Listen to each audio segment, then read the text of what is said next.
BigH Trucking. BigH, I haven't done a video in a long time. I can't speak anymore. But BigH Trucking here. It's been a minute since I've done a video. As you probably well know, if anybody who watches and those who follow and subscribe, thank you very much for following and subscribing, and obviously hitting the like button and all that good stuff. Again, I can't speak. All I can do is see my reflection, my picture in his camera, and I am white ass hair. Wow. Maybe a little dye will bring down the look of my age. But anyway, it's all good. I'm aging gracefully. I'm healthy, and that's all that matters. But anyway, the point of this video was, I'm solo. Shocking. Yeah, I'm back to being solo driver. I'm not going to get into the particulars of what happened. Let's just keep it short and sweet. Those who know me and who I speak with on a daily basis know what happened. The kid's a good kid, but sometimes you have to ask yourself the question: is trucking for you, or any particular industry you get into? You know, some of us have a certain skill set. Some of us can adapt and learn, and some of us, no matter what we do and how we try something, it just doesn't click. And it just didn't work out for him. At least with me, it didn't work out. He's going to get on another trainer's truck, but the same issues are going to come up. And it's nothing about attitude, it's nothing about cleanliness, it's none of that. And again, I'm not going to get into it because I want to protect the privacy of my student. Just again, let's just say him and I just didn't work out. It had nothing to do with attitude, nothing in common, had nothing to do with personality conflicts. It just had something to do with a person's skill set. I would love to get into it a little bit deeper, but again, out of respect for my student or my ex-student, I'm just going to keep it at that. Now, the next question I'm asking myself is, will I ever train again? And you know, if you watch my earlier videos about me training, I was reluctant to train because everything I talked about basically came true. All right, lack of sleep,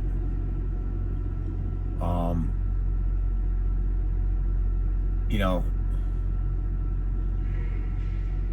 and other things that come into play. You know, obviously not making any money, right? I didn't get into training to make 14 gross a week from the get-go, but I also didn't start training a person to pay a person. And for me as a business owner, because technically I'm a business owner, I'm a 1099 contractor, I have to be profitable. And since I've come back from home time, I have not been profitable. I think I have 1 week out of the last 5 weeks that I've actually put some decent money away. I need to be profitable. I need to run a business. At the end of the day, it's about running a business, right? And if I see my numbers are not getting to where they need to get to, and I guess I'm looking for the right word here, but if I'm spending more money than taking in, I might as well just turn my keys in and just go home. And that's the way it's been lately. You know, I have an amazing E fund, so I'm padded, but that's not the point. The point is, I don't want to spend any money that I don't need to spend. I need to be profitable, and that's one of the things that he really didn't understand either. But he wanted to run as a team, and I was like, well, no, we're not running as a team, because we're not running as a team yet. Not until I say we go, we go. And the other thing the gripe that I've got with Prime, and here's my thing with Prime, they wash their hands of any and all responsibilities when it comes to putting another person on your truck. I feel that's not fair. I feel that this is a team effort. You know, you wanted me to train, you begged me, you twisted my arm, you pleaded, and Christ, and you finally convinced me to train. So I did it, and it didn't work out. But you washed your hands of it. So the question again is, and I've been pondering this, if I'm ever going to train again. And the answer is probably not for a while, if ever. And it's got to be the right thing. It's got to be somebody that's coming off a truck that had a personality conflict with a trainer. I do not want to take somebody who's fresh off the street, so to speak. Kid was very young, 22 years old. I think there's a mental block when you get young people. I'm not saying all young people, but I've talked to several people who've had youngsters on their truck, and it's like you tell them something, they yes you to death, and they just go back doing it their own way. Unacceptable. Can't do that. You know, and part of being mature is when I got on the truck, I was 53 years old. When my trainer said something, I said, okay, let me get you, let me see if I got you correctly. Is this what you want? Yes or no? Yes. Then I adapted.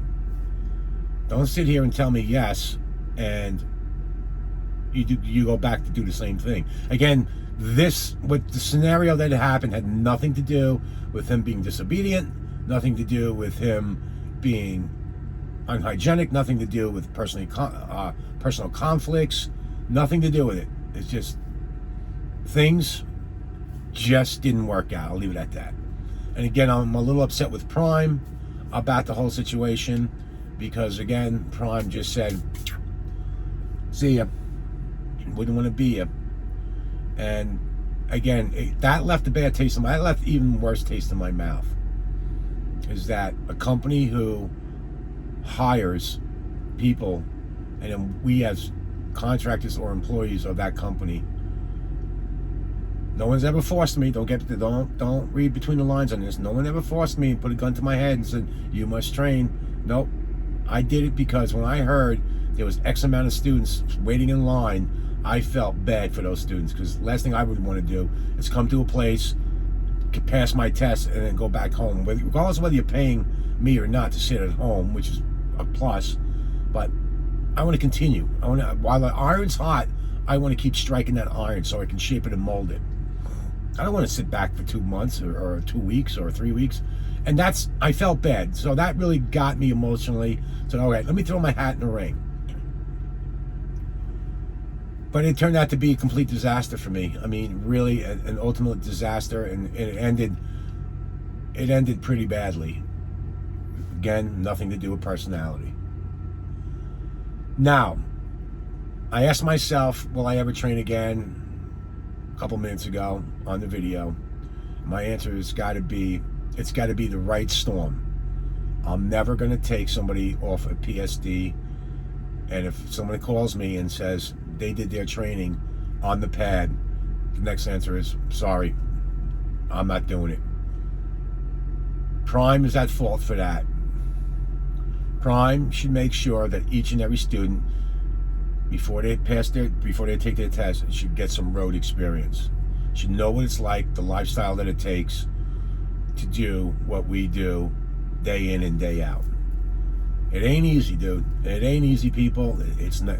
I don't know. These YouTubers glorify it, and it's not an easy job. It's a very around the clock job, and if your body is not used to sleeping at 9 o'clock in the morning, or sleeping at 3 o'clock in the afternoon, or sleeping at 1 a.m., you're not going to be able to function, and things are going to happen. This is a truck, folks. This is an 80,000-pound missile. Things can go wrong very quickly. And if you take it lightly, like you driving the car, you're going to, ultimately it's going to become a disaster. And you really need to understand how big this truck is, how cheaply it's made. It's all plastic. You hit something, there's plenty of trucks in these terminals to show you what happens when you mess up. When you mess up, it's devastating. Now you just hope that you hurt yourself or kill yourself. You hope that it's not a family involved. And I hate to say it like that and put it that way, because it's the brutal facts. The facts is these trucks get destroyed. You hit a guardrail at 55 miles an hour with this Tonka toy plastic cheap ass truck, you probably won't survive. I've seen engines back here. I've seen roofs down here. I've seen doors over here. Ain't making it. And people, you need to understand, you need to take this, if you're coming into trucking, you need to be taking this shit like you're carrying an infant. Delicate, gentle, and damn it, man, folks, be aware of your surroundings. Be focused. You gotta be on your game. Constantly on your game. So, when it comes going back to training, just to rehash and circle around that thing, I'm happy being a solo driver. I'm again, for me to ever train again, there's got to be somebody that's coming off a trainer's truck that's got 10,000 miles to go, 15,000 miles to go, that can run, that knows the road, knows the rules of the road, been so much trained, has an understanding of the Qualcomm, but whatever it is, whatever they need some brushing up, that's what I'm going to do. I'm going to brush up. I no longer want to take somebody from the start of point A and bring them to point Z. I'm not saying that everybody's going to be in the predicament that I was in, but I've heard too many stories similar to my predicament that I was in, and it's downright fucking scary. I'm going to use some harsh words here. It is fucking scary, really is. And for that reason, I don't give a shit if they offered me $100,000 a fucking month to do this. I ain't doing it. This is when money doesn't make any difference. I want to go home. I want to be able to still enjoy life. I don't want to do this and bite my nails. I don't. It's fucking scary. So, Prime, if you guys ever watch this thing, man, you've got to get these kids, men, women, and children, whatever it is, because now it's children that are allowed to drive, which blows my mind that an 18-year-old person can get in this truck, as long as they sit in the class, and get a CDL license. Absolutely retarded. I don't know if that's a word you can even use today, but absolutely ludicrous that a young kid who doesn't even have a driver's license can jump in an 80,000-pound fucking missile and drive it down the road. Maybe if you've been in it for your whole life, somebody from the Midwest on the farm, something like that, but somebody from the suburbs or the city, they have no clue. You have no clue how focused you need to be in doing this job correctly. So, whatever. If I get in trouble for this video, I get in trouble with this video. I needed to bring it out. I needed to let my followers know what's going on in my life, in my world, because it's been a week or so from not making a video. And again, I wish that person well. I hope he finds success, and I hope he's learned. Period, the end. But it wasn't going to happen on my time anymore. I'm done. I'm happy. I'm about to hit the sack, get up at 2 a.m., go do my solo loads, because this truck ultimately has to be routed to Springfield for a reason I am not going to say. But if you can put 2 and 2 together, I can't do it here at Pittston. So, until the next video, folks, guys, you're coming into the Prime's a great school, great place. Training, absolutely good. But you kids, you people who are thinking about coming CDL holders, you've got to come to grips, and you've got to realize that when you get a taste of this, is this really what you want to do? Is this suit your lifestyle, your personality, and your skill set? And if it does, come on over. If it doesn't, be honest with yourself and say, you know what, I surrender. It's not for me. And move on, because there's too much at stake. This is not an office job. It's not something you want to clown around with. You're talking about lives. You're talking about other human beings on the road. You're talking about, forget about your own life, you're talking about parents, kids. You gotta be focused, folks. And that's the name of the game. Got to be focused. 15 minutes of bullshitting. Love you guys. Please like and subscribe. Until next video, stay safe. Peace out.